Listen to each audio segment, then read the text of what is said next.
আমি মাঝে মাঝে চিন্তা করতাম যে সৌদিত অত বালা বালা জিনিস থাকতে, মানে উট, গরু, বহরি দুম্বা থাকতে, এখানে এই সৌদির কপিলের পয়েন্টে খালি ঠান্ডা খায়।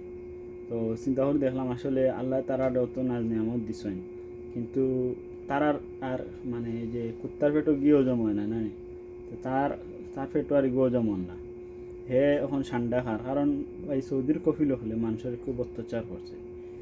যত মানে আজে বাজে খরচ আছে তারা ওটা করে, এই কোনো বালা জিনিসও খরচ নাই। না পারে একটা অস্ত্র বানাইতো, না পারে একটা সেনাবাহিনী, না কোনো একটা ইউনিভার্সিটি কলেজ, মানে কোনোবাই কিচ্ছু নাই, না একটা বিজ্ঞানী বানার। তারা আছে মৌজ মাস্তি হতাৎ এর লাগি। তেমন আমার লাগার আল্লাহ গজব যে এটা খালি ঠান্ডা দররা আর ঠান্ডা খাইরা।